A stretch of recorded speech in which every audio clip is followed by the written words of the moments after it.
If you have any confusion, then you comment me or call me. Thanks for watching. Welcome friends. आप पढ़ रहे हैं valuation of share. Video के पसंद आने पर लाइक शेयर सब्सक्राइब करना ना भूलेंगे। यदि आपके पास कोई भी प्रॉब्लम हो, लेकिन वो बीकॉम पार्ट 2 में एस.एम. शुक्ला का बुक होना चाहिए, पार्ट 1 में जो है एस.के. सिंह का बुक होना चाहिए, 11th-12th में एस.के. सिंह का बुक होना चाहिए, बीकॉम पार्ट 3 में स्टेटिक्स जो है वो बी.के. मेहता का होना चाहिए, और इनकम टैक्स एस.सी. मेहरोत्रा का होना चाहिए। Cost accounting SM. शुक्ला पढ़ाते हैं हम। मैनेजमेंट बी.के. मेहता। तो ये सारे राइटर्स होने चाहिए, क्योंकि बहुत सारे स्टूडेंट ऐसे होते हैं जो पता नहीं कहाँ से कौन सा बुक खरीद लेते हैं। सर ये क्वेश्चन मेरा सॉल्व कर दीजिए। तो हम ऐसा नहीं करेंगे, जो हम पढ़ाते हैं वही हम सॉल्व करेंगे और वही हम डाल के अपलोड कर देंगे हम। ठीक है ना। चलिए आइए स्टार्ट करते हैं। क्वेश्चन नंबर 10, चूँकि इसका कमेंट आया हुआ था तो मैं समय से पूरा नहीं कर पाता हूँ, क्योंकि बहुत सारे काम होते हैं। क्वेश्चन करा कि जेड एक प्राइवेट कंपनी है जिसके आप अंकेक्षक है, ऑडिटर है। ए इस कंपनी के अंश बी से क्रय करने के लिए सहमत हुआ है। ठीक है ना। आगे इसमें कह रहा है क्वेश्चन में कि आप इनका मूल्य निकालिए। ख्याति को छोड़कर अन्य संपत्तियों का मूल्यांकन बुक वैल्यू पर कर दिया गया है। उन लाभों के एक वर्ष से क्रय पर ख्याति राशि निकाली जाएगी। गत 3 वर्षों की औसत लाभ के आधार पर संताधारियों में बांटने के लिए निकाले जाएंगे। ऋण पत्रों पर ब्याज, पूर्वाधिकार अंशों पर लाभांश के पहले 3 वर्ष का लाभ दिया हुआ है। कुल बाकी क्वेश्चन ये कर रहा है। मैं आपको क्वेश्चन संक्षेप में समझा देता हूँ, क्योंकि क्वेश्चन समझ आ गया तो ऐसे समझना आसान हो जाएगा। ये आपके पास बैलेंस शीट का जोड़ दिया हुआ है 6,50,000। इसमें से आपको गुडविल को हटा देना है। 41,000 को माइनस कर दो आप, जो बचेगा इसका वैल्यूएशन जो है पुस्तकीय मूल्य पर किया गया है। ठीक है ना। आइए हम अधिक समझाएंगे, आप भूल जाएंगे। हम क्या करेंगे, पार्ट पार्ट समझाएंगे ताकि आपको पार्ट पार्ट याद रखने में सुविधा हो, और बाद लास्ट में सारे पार्ट को हम जोड़ देंगे। ठीक। एसेट्स, ये एसेट्स 10 नंबर क्वेश्चन है। क्वेश्चन कहता है गुडविल को छोड़ दो, तो कुल संपत्ति है 6,50,000। 6,50,000 है, इसमें से 41,000 गुडविल है तो माइनस कर दिया हमने 41,000। मेरे ख्याल से आपको दिक्कत नहीं होना चाहिए। कुल संपत्ति हो गया 6,09,000 का। ठीक है ना।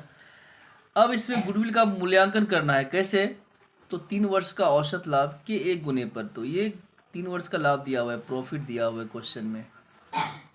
कितना कितना, 76,000 प्लस 71,500 प्लस 80,500, सबको जोड़ दो, ये होता है 2,28,000।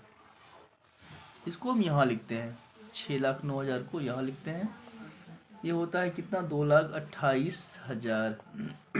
अब क्वेश्चन कहता है कि ऋण पत्रों पर ब्याज के पहले लाभ दिया हुआ है, तो ऐड कर दो इंटरेस्ट ऑन डिवेंचर।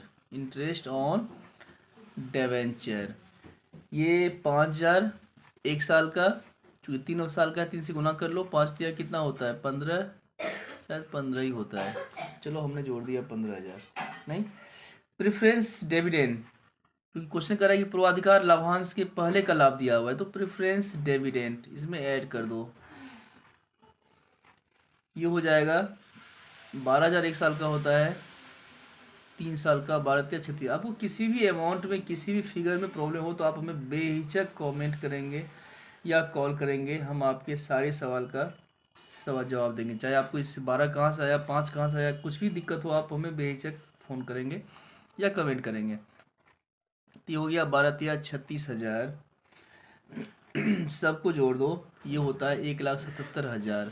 अब क्वेश्चन करता है कि 3 वर्ष की औसत लाभ के 1 वर्ष से करे से, मतलब इसको 1 से गुना कर लो, ये गुडविल निकल जाएगा। नहीं, ओ इसको, ये तो आपका लाभ निकल गया ना। अब आपको एवरेज प्रॉफिट निकालना है। सबसे पहले क्या निकालना है, एवरेज प्रॉफिट। इसमें 3 से डिवाइड कर दो, 3,77,000 में 3 से डिवाइड कर दो, ये आपका एपी निकल जाएगा। जितना होगा आप उसको 1 वर्ष से करे बोलता है तो 1 से गुना कर लो, ये आपका गुडविल निकल जाएगा। इसको हम गुडविल डाल देते हैं डायरेक्ट, ये तो 2 बार लिखना पड़ेगा। गुडविल का फॉर्मूला होता है average profit into number of years purchase. 3 साल का प्रॉफिट है, 3 से डिवाइड कर दो, जितना होगा उसको 1 से गुना कर लो, आपका गुडविल निकल जाएगा। तो 3 × 5 = 15, 3 × 27 59,000, ये हो गया 59,000। राइट, सबको जोड़ देंगे हम तो 9 8 17, 6,00,000, ये होता है 9 9 18, 6,68,000। ये क्या निकल गया? ये निकल गया टोटल एसेट्स। Total assets. अब हम क्या करेंगे इसमें लेस कर देंगे हम लायबिलिटी।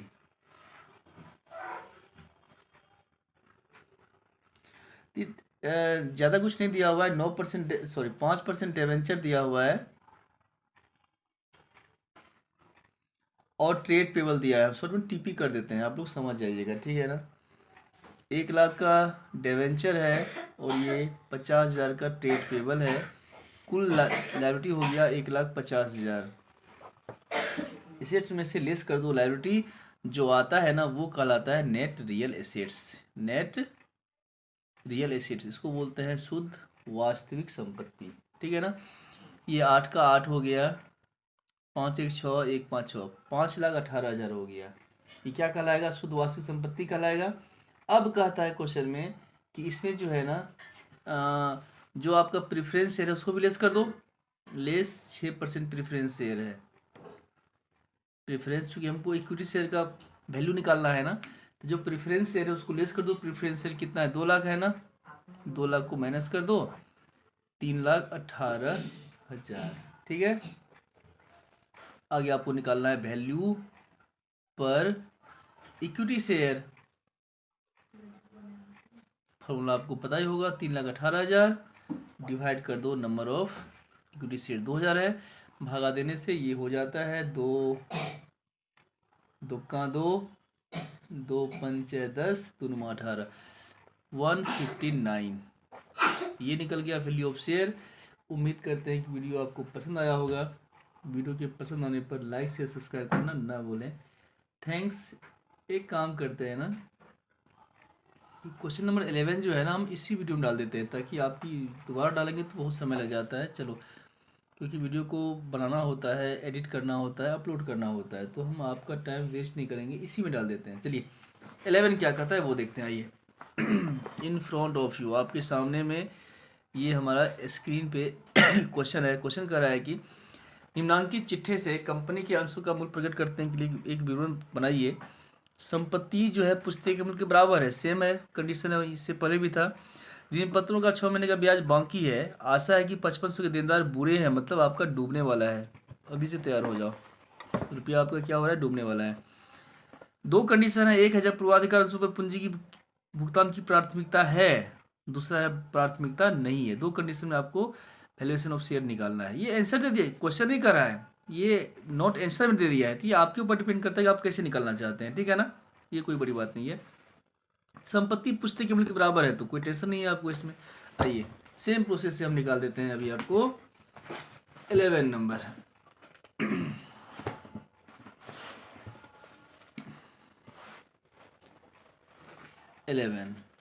तो एसेट्स, टोटल एसेट्स कितना है वो देखते हैं। टोटल एसेट्स है आपके पास 20, कितना है? 20,000। टोटल एसेट्स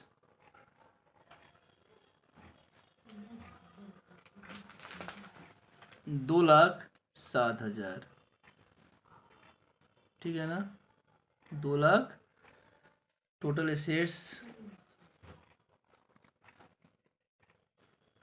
ये साइड में लिखते हैं ताकि घटाने में सुविधा हो। 2,07,000 इसमें हम लेस कर देंगे। क्या सा अमाउंट लेस होने वाला है? प्रिलिमिनरी एक्सपेंस दिया हुआ है, प्रिलिमिनरी एक्सपेंस, ये तो पता ही आप लोगों को, लेस करते हैं 3,000, ये हो गया 2,04,000। और आपका रुपया बैड होने वाला है, तो लेस कर दो इसमें बैड डेप्स।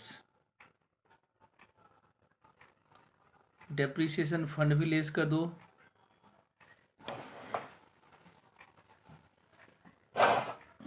डेप्रीसिएशन फंड ये 5500 है,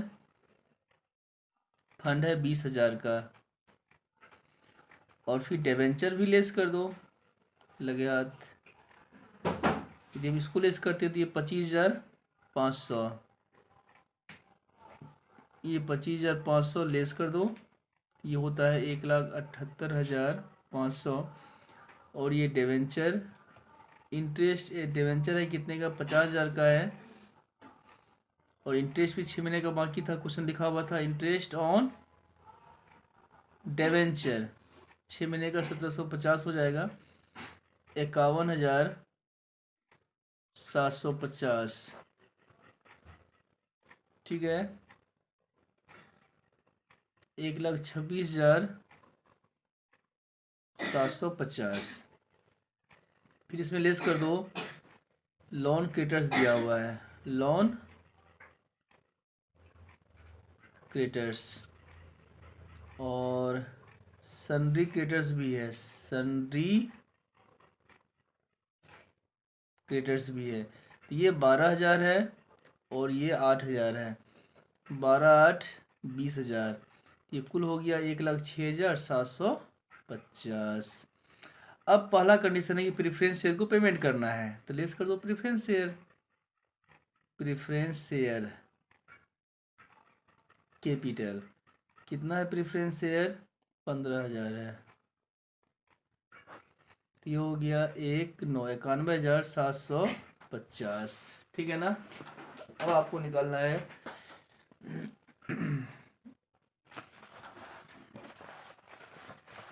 value of one equity share निकालना है, वैल्यू ऑफ वन